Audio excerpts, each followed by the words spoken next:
back in grade 1, you learned to add. If I asked you in grade 1 what 3 plus 4 was equal to, what would you have said? You probably would have said 8, yes. But what would the correct answer have been back in grade 1 if I said what was 3 plus 4? 7, right. 3 plus 4 is equal to 7. And you know what? It still is. It still is. That is, if we're adding scalars. If direction doesn't matter, 3 plus 4 will always be equal to 7. Okay, you mastered that by the time you get to grade 1 or grade 2, or some of you grade 6. By the time you get to grade 6, you were supposed to be learning how to add negative numbers as well. So 3 plus 4 could still equal 7, but maybe 3 plus 4 now was equal to 1, or 3 plus 4 was equal to minus 1, if it was 3 plus negative 4, or negative 3 plus 4. In other words, in grade 6, you already knew how to add scalars. In grade 6, we learned to add vectors. Vectors in one dimension. By that I mean, if I had a north and a north, or a north and a south, I learned to add those.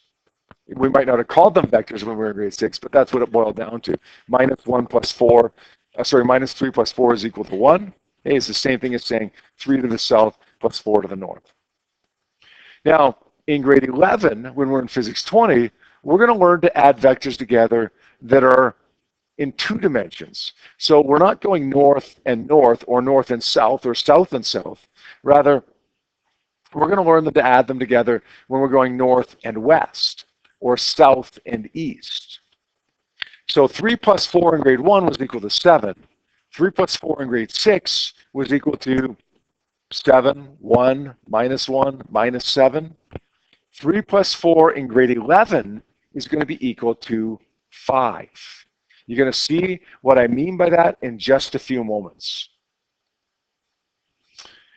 I say the normal rules of addition when we're adding vectors in 2 dimensions don't apply. But really, I should put those in quotation marks, because the rules of vector addition that you're about to learn are still normal rules. They're just not the rules that you're familiar with. They're just not the rules that you've learned already in grade 1 and grade 6. They're still normal, or at least they'll become normal. 3 plus 4 doesn't necessarily equal 7, or 1, or minus 1. But rather, 3 plus 4 can be equal to 5.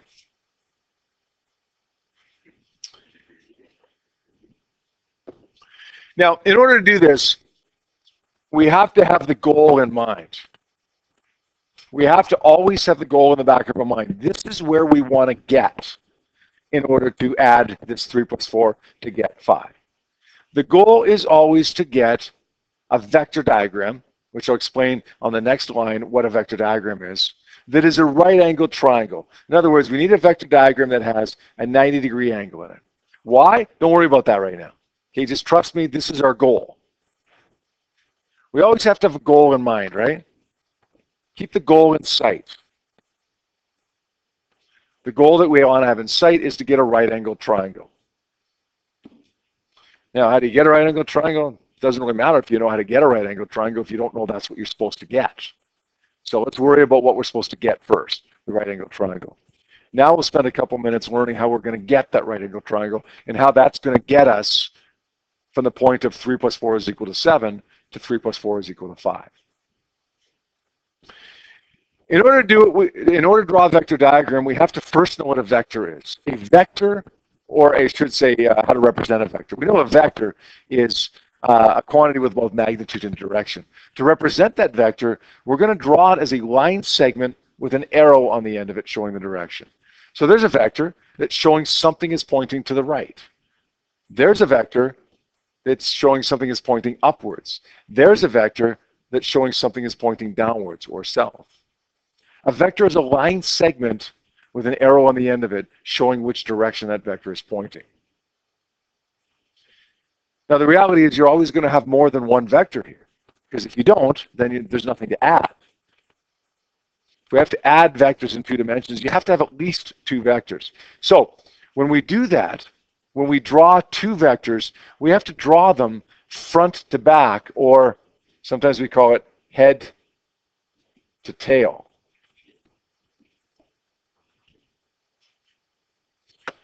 This is the back or the tail of a vector. This is the front or the head of a vector. If I want to add two vectors together, then I have to add them or draw them such that the front of one vector is against the back of the next vector, or the head is to the tail. We can't draw it. This is fine. This is fine, because that's head to tail as well. We cannot draw it like this. Why can't I draw it like this last one? Why doesn't this one work? Yeah? Because it's going head to head or front to front. That doesn't work. Can't draw it like this. Why not? Because that's tail to tail. Vector diagrams, which consist of vectors, which are line segments with an arrow on the end of it, have to be drawn front to back. Like this or like this. Front to back or head to tail. Now, when we go to combine these to actually find the sum of these vectors, the resultant vector, we call it, the sum of all the vectors, then we want to draw these vectors. I'm going to change the wording of this actually. We want to draw these vectors from start to finish. Or we want to draw this resultant vector from start to finish. So here's vector 1, here's vector 2. The resultant vector is going to be drawn from the start of the first vector to the end or to the finish of the last vector. My resultant vector, or the sum of these vectors over here, is going to be drawn from start to finish. Notice my blue ones, which are the ones I'm trying to add up, are drawn from head to tail. But my red one, which is my resultant vector, which is the sum of all the vectors, is drawn from start to finish. Once we have our vectors drawn, remember a vector is a line segment with an arrow on the end of it. The vectors are drawn head to tail. Once we've got our resultant vector drawn, which is the sum of all the vectors, which is drawn from start to finish, then we've got to actually figure out what that resultant vector is, what its value is. So how do we do that? Well, a couple of you nodded your heads when I said a second ago, does anybody see where we're going with this? What do you think we're going to do with this? Pythagorean theorem, yeah. You're going to find the value of this hypotenuse, the red vector, the resultant vector, the sum of all the vectors, by using the Pythagorean theorem. Now, you are going to, in addition to the Pythagorean theorem, have to find an angle using some trigonometry. Reason being, when you add vectors together, you get a vector.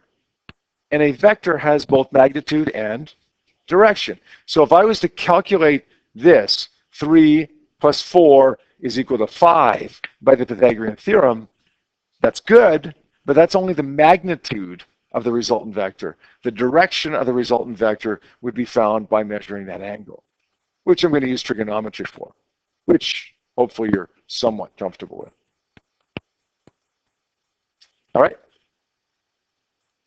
Let's flip the page here. We got a couple easy vector addition problems, and then they start getting just a little bit harder here, okay? First one says add the following vectors, 10 meters to the north and 20 meters to the north. That's one dimension, both north, both positive because they're both in the same direction. So we're just going to add those up and get 30 meters to the north. Easy enough, right? That was a day 1 physics 20 thing. In fact, that was a grade 2 thing. 10 meters to the north and 20 meters to the south. This one's a little bit harder. Let's say positive 10 plus negative 20. 10 plus negative 20 gives me negative 10 meters, or I could call that 10 meters to the south, either one. It's a little bit harder than the first one, but still not crazy. The next one is where it starts getting a little bit challenging. The next one, we've got north and east. And when we're doing north and east, two different planes or two different dimensions, x and y, then we can't just assign positives and negatives. We have to actually draw it out. So let's draw out 10 meters to the north. Okay, there's my first vector, 10 meters to the north. Let's label that. Then we've got 20 meters to the east. Where am I going to draw that 20 meters to the east? Does this work? Does that work? Ireland? No, how come? Because the heads are touching, yeah. The heads can't be touching, right? You can't draw it head to head. It's got to be drawn head to tail. So that doesn't work. What about this one? Does that one work? Does that one work? No, it doesn't work because that one's drawn tail to tail or back to back. Now there are a couple of options here. I could draw it like this. Is that okay? Yeah, it's drawn head to tail, right? Notice the 20 meters is drawn about twice as long as the 10 meters. Try to draw it roughly to scale, although I don't expect you to take out a ruler and physically measure it. It's roughly. 10 meters plus 20 meters equals what? Well, the resultant vector is drawn. Where does my arrow go? Position 1 or position 2? Position 1 or position 2? Yep, good. Goes from start to finish. I can draw it this way. There's one more way that I can draw it as well, and I'll show you that in a second. The angle is drawn. Where's the angle drawn? Position 1, 2, or 3?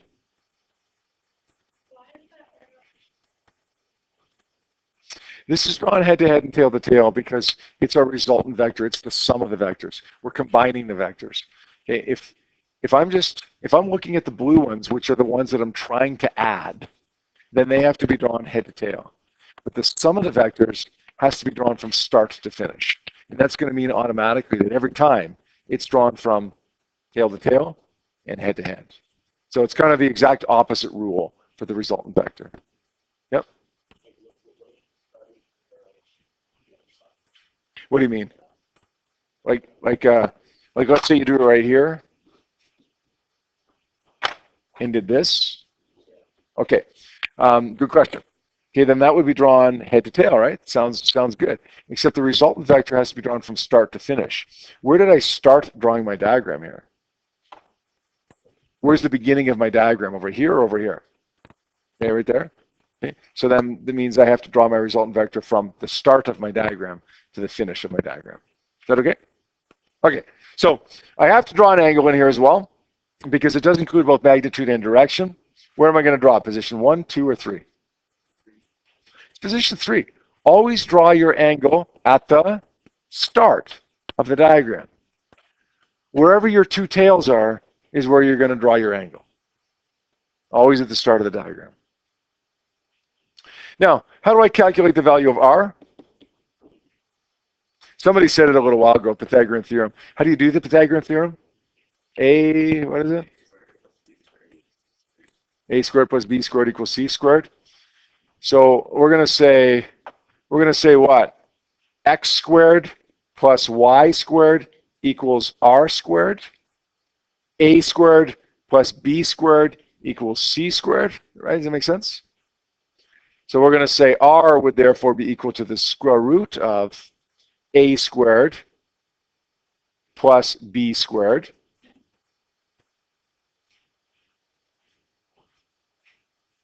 Let's figure that out on the calculator, just to make sure that everybody can do it. 20 squared plus 10 squared equals 500. And then we've got to square root that. We get 22.36, or we'll just say 22 meters. But we're not done because we haven't provided a direction. We've shown the magnitude of this resultant vector, but not the direction. I want to add up 10 plus 20. I get 22 at a certain direction. So how are we going to find theta now? Yeah, go ahead, Kyle. Yeah, you will. Yeah. That's how you do it. That's exactly how you do it. Yeah. Yeah, it does. Yeah, you always have to measure the angle at the very start of the diagram. So you don't want to ever do it here. This is always going to be 90. Remember what the goal was? You guys remember the goal? What's the goal? Get a right angle triangle, right? I got a right angle triangle. Okay, the goal is to get a right angle triangle. I've got one. I don't want to calculate the angle there because I already know what it is, right? I don't want to find it here because that's where I'm going to. I want the angle from where I'm going, like where I'm starting, right? Okay, if you're sitting right there and I say you got to go to 7-Eleven, and I provide you with instructions to how to get there, you don't want the instructions as measured from 7-Eleven. You want the instructions as measured from here, right? This is where you got to go. So we're always going to draw that angle at the very start of the diagram there. Now, how are we going to find it? Yep. Right here? And then doing what? Oh, yeah, sure. If you found this one, you could say this plus this plus this equals 180. But if you know how to find this, why wouldn't you just find this one? And then not have to subtract it from 180, right? Anyone? It is tan, actually. Yeah, it is tan. We're going to take a step back for a second and just real quickly review that sine, cosine, tan. How many people remember doing SOHCAHTOA? Sine is opposite of hypotenuse. Cosine is adjacent of hypotenuse. Tan is opposite of adjacent. For those of you who don't remember, sine theta is opposite over hypotenuse. Cosine theta is equal to adjacent over hypotenuse. And tan theta is equal to opposite over adjacent. We're going to use tan theta in this question because I have the opposite side and the adjacent side. Look, don't count the hypotenuse. The hypotenuse is the longest side. Don't count that one.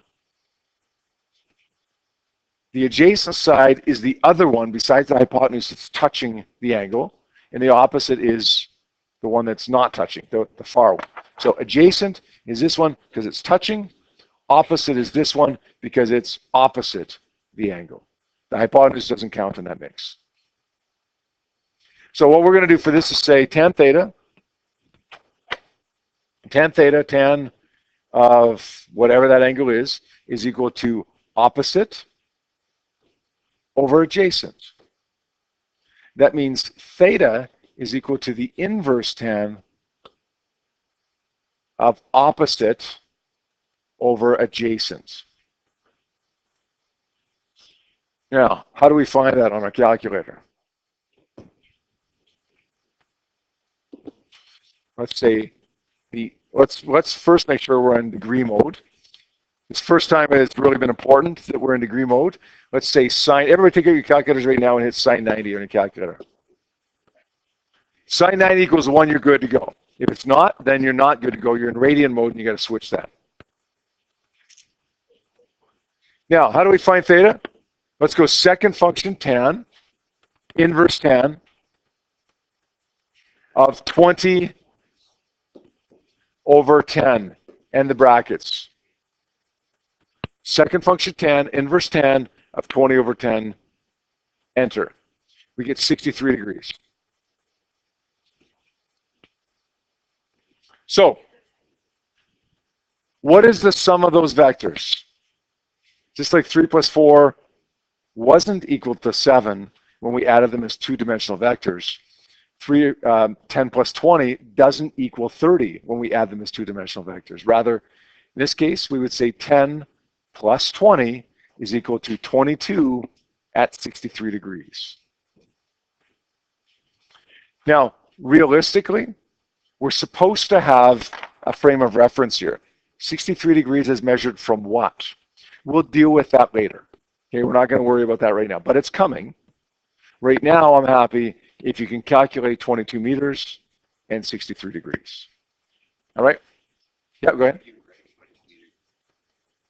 It doesn't matter. It's fine. Just write it like that. All right. I'm going to change the last one here to 10 meters and 30 meters to the south, and I'd like you to try adding those together.